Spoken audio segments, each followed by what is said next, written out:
Tonight, Australia sees its first human-to-human transmission of coronavirus. Panic buying sets in as the number of cases rises. Heated exchanges in federal parliament over the sports rorts scandal. To be made a covenant. And you go red. No. Oh, really? And perfect waves greet the start of Newcastle's Surfest. He's done it! He's going to come out! He's coming! This is NBN News with Paul Lobb and Natasha Beyersdorf. Good evening. The first cases of human-to-human transmission of coronavirus in Australia have been confirmed. They include the sister of a man who travelled to Iran and a doctor who was treating a patient at a Sydney hospital. And as cases around the world multiply, health authorities are urging people not to panic. It's a fast-moving emergency, and this afternoon a new critical development. An increase of another 3 people, taking us now to 9. Outside of Australia, the crisis is deepening. The number of cases outside China is rising by 20% each day, while the Louvre in Paris has made the extraordinary decision to shut its doors. The world's most visited museum closed for business. People have been waiting for like 3 hours. A woman has been arrested after the weekend stabbing death of a man in the Hunter. The 27-year-old's body was found in the middle of Raymond Terrace intersection just before 6 a.m. Saturday. Early this morning, police entered a motel at North Haven on the mid-north coast, arresting a 21-year-old woman. She's at Port Macquarie Police Station and hasn't been charged. There were fiery scenes in federal parliament today, with Labor accusing the government of corruption in its handling of the sports rorts affair. The opposition grilled government officials in a Senate committee, trying to link the Prime Minister to the dodgy funding decisions. An immovable object You will criticise no matter what. meets an unstoppable force. Just because you say it doesn't make it true. And hopefully cleaner oceans. Chris Ullman, NBN News. A people smuggling boat has been turned back to Indonesia after being intercepted by Australian authorities off the coast of WA. The vessel was carrying at least 8 people. An elderly man has suffered serious injuries after falling from a balcony in Terrigal. Ambulance paramedics arrived at the scene, finding the 71-year-old with possible head and spinal injuries. He was transported to John Hunter Hospital, where he remains in a serious but stable condition. 5 teenagers will front court this month following a week-long crime spree on the far north coast. The incidents began in Byron Bay on Monday, where the group allegedly held up 2 stores at knife point. Police say the teenagers then fled to Tweed Heads on Wednesday and held up another store. On Friday, 2 boys were arrested after crashing an allegedly stolen car. A further 3 teenagers, 2 girls and 1 boy, were arrested on Saturday in a makeshift camp at Kingscliff. If you use a mobile phone illegally whilst driving, you're 4 times more likely to have a fatal crash. The grace period for mobile detection cameras ended over the weekend, and Central Coast Police say they're keeping a lookout for rule breakers. There'll be no slaps on the wrist if you're caught using a phone behind the wheel. Hefty penalties kicked in yesterday, with a number of mobile detection cameras deployed locally. You only have 12. Sky Hull, NBN News. Warnervale is now one step closer to having a new primary school, with state government calling for construction tenders. The school is set to cater for 500 students. An artist's impression showing 20 flexible classroom spaces, including a library, hall, administration areas and toilet facilities. Never before seen vision has emerged of locals in Newcastle, marking the end of World War II. The 12-minute film, only recently rediscovered, is believed to be the only colour footage of VP celebrations across the country. It's a step back in time to the 15th of August 1945, a moment of excitement and sheer relief. And unless you were there, it's Newcastle like you've never seen it before. Adam Murray, NBN News. Surfest turned 35 today, and what a celebration it was. In surfing lingo, Merriweather was absolutely pumping on a day competitors and spectators will remember for years to come. It's had its ups and downs, from sponsorship struggles to downgrades in tour status, but Surfest has endured, thrived and delivered. Stephen Mount, NBN News. Still to come, a father's desperate plea to save his daughter from a Syrian refugee camp. Also, a former frontrunner drops out of the US presidential race.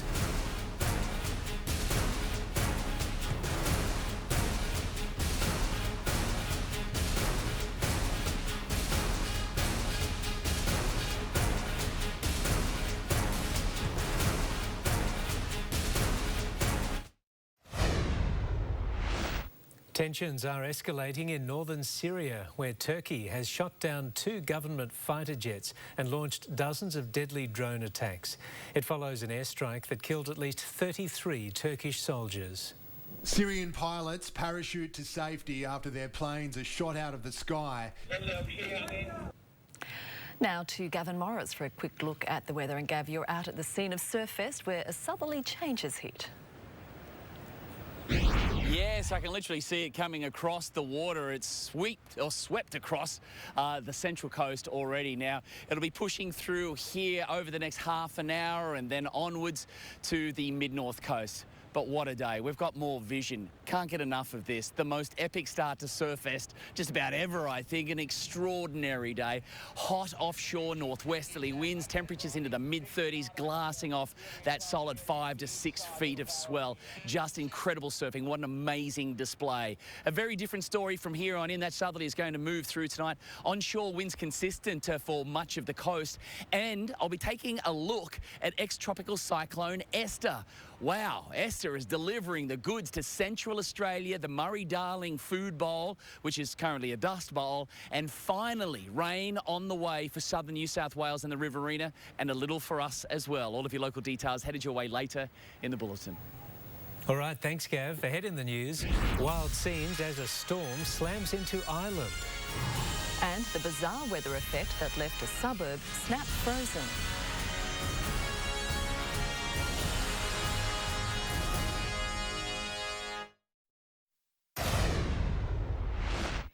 Nearly 250,000 Australian drivers are being urged to have their car airbags replaced immediately.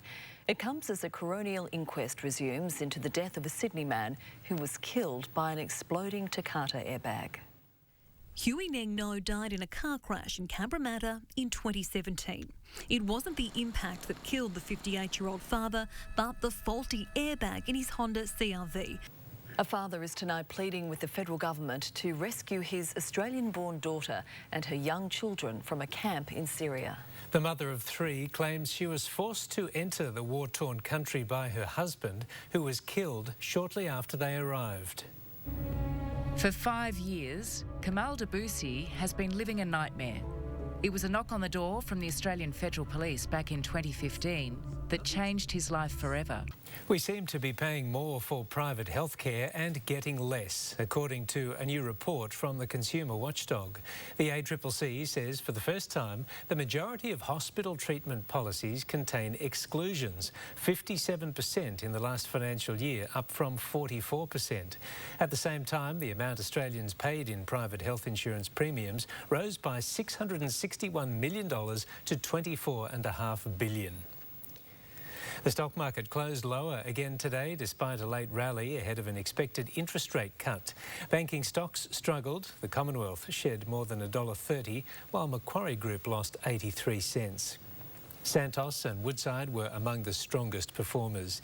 To commodities, and both gold and oil are trading higher.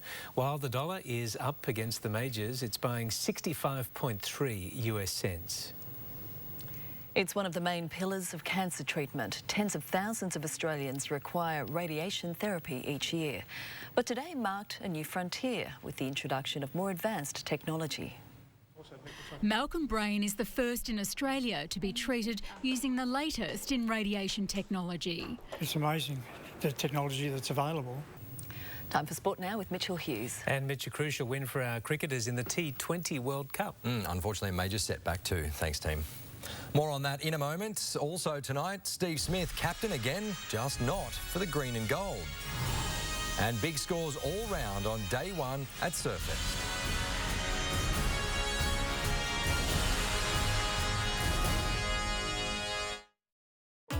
Tonight's Sports Update is proudly brought to you by BetEasy. Raise your game this autumn racing carnival. With his 2-year leadership ban over this month, Steve Smith is preparing to take the captaincy reins again, but not for Australia. He'll lead Rajasthan in the IPL and a Welsh side in the inaugural 100. Steve Smith once again with the C next to his name. Yeah, a couple of gigs in Rajasthan. And there's been a high-scoring start to Newcastle's Surfest Pro, dominated by Gold Coast board rider Matty Job. His stunning 9.8 was the wave of the day, but the internationals weren't exactly upstaged. It's the wave that has the surfing world talking. Matty Job taming a 6-footer off Merriweather, bringing the commentators to their feet. After the break, the NRL turns back the clock for the 2020 season.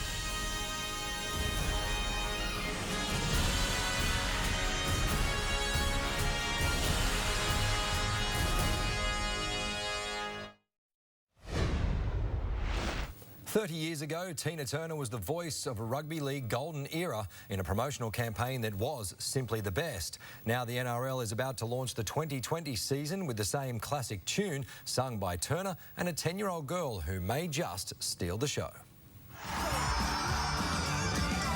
The Mariners' winless run continues, hammered 6-2 by Western United in Geelong overnight. Despite the heavy loss, the club is standing by head coach Alan Stajic. Letting 6 in is a tough pill to swallow. Sky Hull, NBN News. Central Coast high jumper Nicola McDermott has equalled her personal best at the Wellington Capital Classic over the weekend. The 23-year-old clearing an Olympic qualifying height of 1.96 metres for a third time. McDermott's focus now turns to the National Championships to be held in Sydney later this month. 2 experienced campaigners have gone head-to-head in the Central Coast Triathlon Club event at Summerland Point. Hamish Longmuir took out the title seconds ahead of rival Nathan Stewart.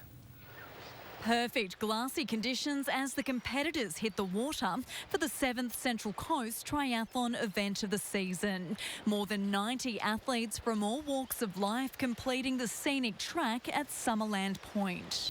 Certainly did look like a cracking day on the lake. Absolutely, thank you. Gav has the weather for us next.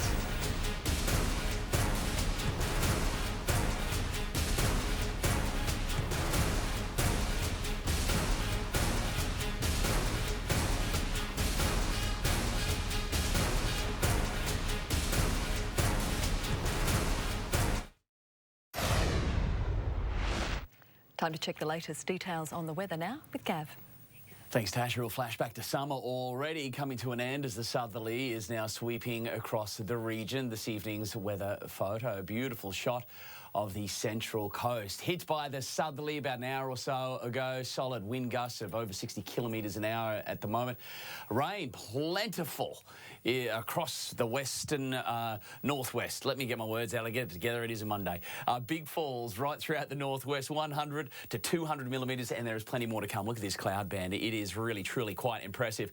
Extended right across the nation now, and it's actually rain-bearing cloud for a bit of a change, and it's going to drop it over the heartland, over the Red Centre, and over the Murray-Darling Food Bowl. In fact, let's check it all out. I've just wound this forward by about 3 days so we can look at this synoptic chart. Beautiful rain for southern New South Wales. This is where it's really needed, right through the Murray-Darling Food Bowl. We'll be whipped by it there right at the end of the week. Not huge amounts for us, but it's going to fall in the areas that haven't received any rain whatsoever, and that includes the very dry west and northwest corner of the state and Central Australia. Then that low will pop out for the up-and-coming weekend into the Tasman. So not very often we get a rain system that is producing rain in the capital and Kimberley at the same time. And in the centre, the Alice will actually be cool. Hot and dry there in the west. Sydney's already been hit by the southerly. Cool tomorrow with a few showers, mostly late in the day, connected to that system, in fact. It was a scorcher, mid-30s, and the heat pushed all the way to the coast today because the northwesterlies held their ground all day until the southerly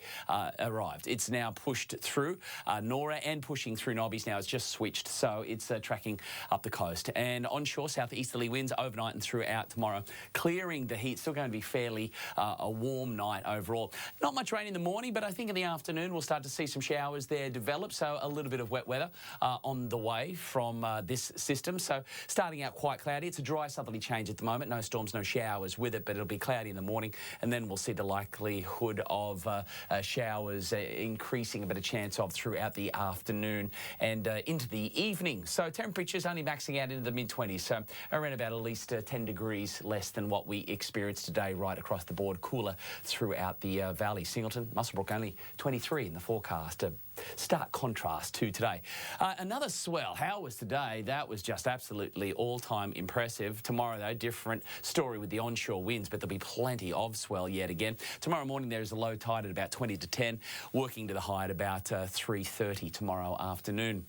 Sun to rise, 6:42, down at about 7:27. Half moon at the moment this week, and it'll be a beautiful moon phase. But we've got a lot of cloud. We're not going to see much of it in the coming days. That is the system coming through, so late showers tomorrow. Then we'll see that system move through quickly. As I said, not big totals for us, clearing, and then onshore winds. And looks like we've got showers for the up-and-coming weekend. So not much of that reaching the upper Hunter, but you will get falls from that system as it moves through Wednesday, Thursday. For the Central Coast, similar story. Showers tomorrow, then that system moves through during the middle of the week, clears, and then onshore winds will make for partly cloudy skies and a showery up-and-coming weekend. Look at this surf vision. It was absolutely all-time. It was just amazing out there. Very different story, though, throughout tomorrow. So it is going to still be quite big, but it is going to be a little bit messy. But Merryweather will handle it. Let's go to the dams here for Hunter Water. It's currently sitting at about 63% on average right across the board. Nice rises at Lostock, and Chester is a capacity, but we've had a few other rises as well throughout our catchments. Level 1 water restrictions apply. Have a good night. Thanks, Gav, and that's our bulletin for this evening. The Today Show will have the latest headlines from 5:30 a.m. Thanks for your company from all of us here. Good night. Good night.